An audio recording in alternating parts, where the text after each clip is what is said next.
Look. This is a pink, peachy, shimmery, getting ready for spring and summer look, and I'm very excited about the upcoming season. There's a lot of great products out on the market, and plus it just finally gets warmer and we get to do away with scarves and the winter cold, which I do love. I'm a fall and winter girl, but by the time March, April, May hits, I'm just ready for some warmth. So that's what this look is channeling right now, warmth. So we've got some gold and peachy tones on the eyes, fluttery lashes. This is not a sharp wing look, although you could add that if you wanted to make it more nighttime or more dramatic. We've got one of Becca's new hybrid shimmering skin perfector slash blushes on the cheek in Tiger Lily, one of the early colors that they just released, and one of the new Bite Beauty Amuse Bouche lipsticks, which are in this new packaging right here, on the lips. This is color Sorbet. So those are two new products I've picked up recently for spring that I'm really excited about. I'll talk about them more in an upcoming video and a little bit since I'm using them in this look. But yeah, there's a lot of great new makeup on the market right now. So get out there and check out your local Sephora or Ulta or wherever else and pick up some new fun colors for spring and summer. Okay, well, I hope you ladies enjoy. If you do, please like or subscribe or tell your friends. And thank you for watching, and I'll talk to you soon. Bye. So first things first, gonna prime the lips with Clinique All About Lips. This is a great first step before you do anything else, because then you put on a little lip balm and it makes your lips super smooth for when you put lipstick products on later on. Then we're going to prime the whole face using the Smashbox Water Primer Water, which is a spray, which is really nice. You don't have to get anything else on your hands. And I find that this really does help the lasting power of your makeup. Next to color correct, we're going to use the Smashbox Color Correcting Sticks. It's a Smashbox kind of day, what can I say? And using the orange color, which I think that they call peach technically when you're actually buying the product. Use that to cover the dark circles under my eyes, and then using the green to cover any redness. So I get a lot of redness between my eyebrows, broken veins around my nose, really pink in my cheeks, especially when I've been going tanning. And I find that using this hashtag method of applying it makes it easiest to blend out when you're using a super creamy color corrector like these from Smashbox. So now I'm just using one of the precision tapered brushes from Sigma, although there's a lot of different brushes you could use for this. This is not reliant on this particular brush, and I'm just going to slowly blend it out. You may find with your dark circles as you blend, you may have to go back and add a little bit more in that semicircle crease right near the nose where it's darkest, which I did. I didn't cut that into the video, but I did end up going back and amplifying the orange a little bit to really cover those circles. And with the green, you just want to, again, blend it out. You don't want any harsh lines. Foundation will cover pretty much all of the green and orange, but if you have a harsh line or a patch where it's just really, really starkly different than your skin, you may have a difficult time trying to cover it, even with your foundation or your concealer. So that's just something to keep in mind. And you see with the hashtag symbol, if you go side to side and then up and down with the brush to blend it out, it follows the lines that you drew and it really helps blend it out more quickly. I also burned my head with my curling rod recently, so that's what's happening up there. So for foundation, I'm using the new Laura Mercier Candle Glow Luminous Foundation. I really, really like this foundation. It's something I picked up. I think I talked about it briefly in my most recent haul, but now that I've used it several times and kind of seen how it wears all day, I'm really enjoying it.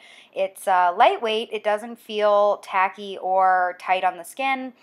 It does have a luminous finish. I wouldn't say it's the most luminous foundation I've ever used, but it's up there. And it's definitely buildable. So you'll see right now you can still see a little bit of the green showing through, but little by little just adding a tiny bit more to the brush as I go and buffing it out, pressing it into the skin, buffing it out. You get the amount of coverage that you need, and it looks pretty natural. This foundation is one that looks like skin. Next, speaking of skin, the Naked Skin Weightless Concealer from Urban Decay.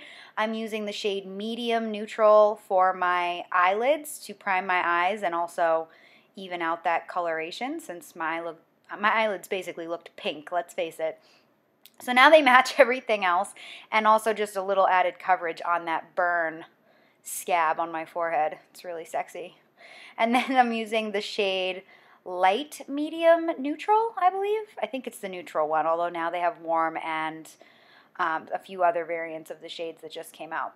But this is my highlight color, so I use this under my eyes, a little bit in the forehead, between the nose and the mouth, above the Cupid's bow, and on the chin. And then again with a damp Real Techniques sponge, I'm going to blend this all out. You could also use a brush or a blending brush of some sort that you like for concealer. This doesn't have to be done with the sponge. I just find that it morphs the best with your foundation and gives the most natural finish if you use a damp sponge, but that is totally up to you.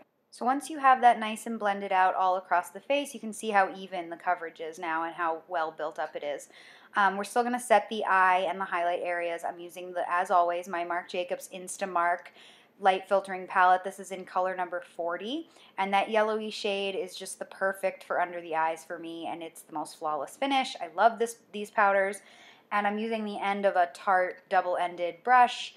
There's a lot of different powder brushes you could use for this. Again, these looks are not dependent on the exact brushes I'm using necessarily, so don't worry if you don't have this particular one. So anywhere where we put highlight concealer, I'm just going to set that, especially around the nose, under the eyes, and the forehead and chin. So next, we're not going to kind of bronze and slash contour today. It's not going to be super harsh, and I'm using the Makeup Forever Pro Bronze Fusion in the shade 25i, which is iridescent, and you can see just how beautiful this bronzer is. I'm using a new brush from Morphe that I got in the April Morphe Monthly Brush Club, and I'm obsessed with it for contouring or bronzing with powder products. You wouldn't use this with a cream, but it's beautiful when you're using powders, which is what I was kind of feeling today. And I just think that this mixed with this Makeup Forever Pro Bronze Fusion formula, which I also recently picked up, is like a match made in heaven, and I'm obsessed with how it applies. I've been wearing this almost every day. So you can see that we're kind of following the same guidelines we would if we were contouring. I'm doing underneath the jawline and the tip of the chin, a little bit on the forehead. We want to chisel it out, but this is not going to be a really structured contour. We're not going to bake or anything. And then just to contour the nose, I'm using the Smashbox Contour Stick Trio. I'm just drawing lines down. I'm not doing a super dramatic nose contour either, since the rest of the contour is fairly soft on the face, but just doing the tip of the nose to create that one even line of highlight down the center and just narrow the tip of my nose a bit. This is another new brush that I talked about, I think, in a recent haul. This is from the March Morphe brush delivery. I'll link all of these specific brushes and their model numbers down below in case you're interested. But this is a great brush. This is now my go-to nose contouring brush. I don't see myself using anything else. I use this to blend out creams, and I can also use it directly into powder if on that particular day I'm contouring my nose with a powder instead of a cream. But you can see it's just that perfect flat angular shape that gets in and lets you do exactly what you need to do with short stiff bristles. Even when I'm blending out the highlight strip that I added down the center to reinforce the facade we're going for, this brush is just perfect. It gets right in there, blends it all out evenly, and then just for good measure going in again with that wet Real Techniques sponge and then doing my little turned up tip of the nose line, which is totally optional. It depends on the shape of your nose. Next, we're using one of the new Becca Luminous blushes. This is a hybrid between her Shimmering Skin Perfectors and her Mineral Blushes. They only released 2 shades at Sephora to start with. This one's Tiger Lily. And it's just perfect for spring and summer. It's so corally. Love it.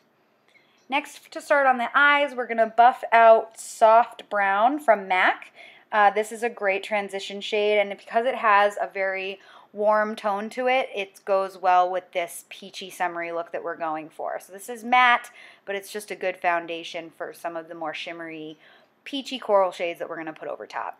Next, this is a Morphe shade. I'll list it below. All of Morphe's eyeshadows are listed with numbers, so they're kind of hard to remember. They're not really named. But it's a very true orangey coral. And I'm using a Sigma blending brush right now, but you want to keep this in the crease and then blend it up into the brow bone. You don't want to go as high as we did with the MAC transition shade, but you do want to kind of blend them together so that they gradually fade up toward the brow bone and it becomes seamless. Next, we're going to use this really shimmery, really intense orange shadow. This is from Makeup Forever. This is one of their artist eyeshadows. It's a huge pan. It's more than I'll ever need my entire life. They don't make smaller sizes, so you do get a lot of waste buying these, and they're super expensive. But when I say color payoff, I'm not kidding. Like, look at this orange. In the fall, when you're going for like a really warm brown with a hint of orange, like this color is life.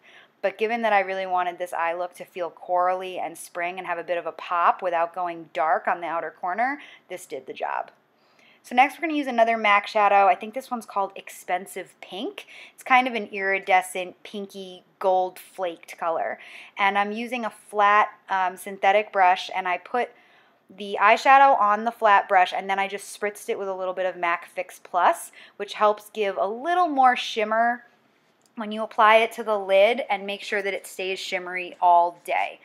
Because this shadow isn't a loose powder, you can swipe it across the lid. You don't have to pat it on.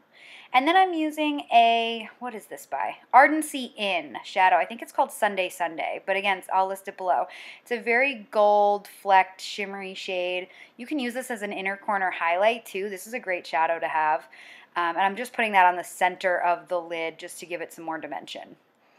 Next, we're just going to coat the eyes with a bit of mascara. This is CoverGirl Lash Blast, my absolute fave. And make sure you get a really good application on the bottom lash line. Since we're not doing anything smoky or dramatic, this will give the bottom of the eyes that pop that we're looking for. And forgive me, my camera stopped recording for some reason, so I missed this step, so I just went back and recorded which product it was. This is an Urban Decay liner in the color Scorch. It's kind of a dark bronzy gold, and I just put that on the outer corner, top and bottom, and blended it out a little with a brush. Okay, so now I'm freaking out about this Lash Story case from House of Lashes. Can we talk about this case? You can see my excitement. We're going to use these Huda Beauty lashes in the style Samantha, and a little House of Lashes glue, and a pair of tweezers is how I like to apply them. I apply the center of the band to the lash line first, make sure that's adhered, and then I do the outer corner, and then grab the inner corner, pull it nice and tight, as close to the lashes as you can possibly get. You don't want a gap between your natural lashes and the falsies, especially because we didn't really do black liner, so there's nothing to bridge the gap if you don't get it really down in there with your lashes. Next for brows, I'm using the Hourglass Arch Definer Pencil. I was out of this for a little while, and I was using my old Smashbox Brow Tech, and I'm so glad to have this back. I don't know how I went so long without it. It is perfection. I'm the shade Blonde, but they have a great range of shades, so if you're trying to match your hair type, your hair color, you'll probably find what you're looking for. And so once I have the shape I'm looking for, I'm just taking a little bit of that Naked Urban Decay concealer and a tiny little angled brush and just cleaning up the edges so it's sharp. Final step is to take a little Anastasia brow gel or whatever brow gel you're using and make those brows stay. Okay, highlight. Oh, my poor champagne pop. It's just shattered into a million pieces. Time for a new one. And this is the Morphe M501 brush. Jaclyn Hill swears by this brush. I was never really that interested to pick it up because I felt it might be too small, and I like my tapered highlight, but now that it came in my Morphe Monthly Brush Club, I gave it a try, and I'm hooked. I really, really like this brush.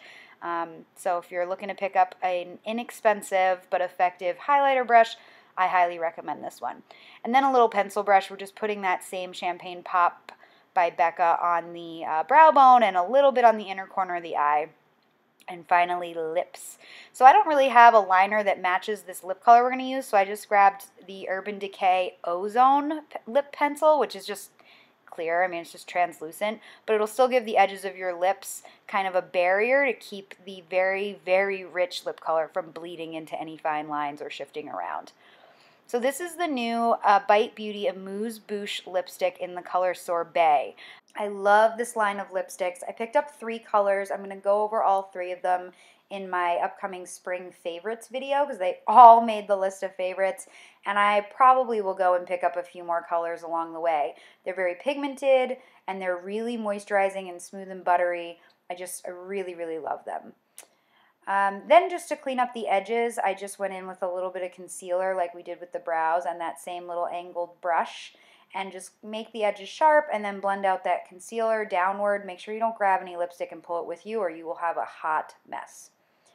And then I took a tiny bit of champagne pop, like the loose powder on my fingers, and just rubbed it into the center of the lips with the lipstick, just to give it a little extra something something so it reflects the light back and makes the lips look really pouty. Finally, to set the face, I'm using the Tarte Rainforest of the Sea Marine Boosting Mist, and this look is all set. Hope you guys are excited for spring and you enjoyed watching. Tune in again soon, and I'll talk to you later.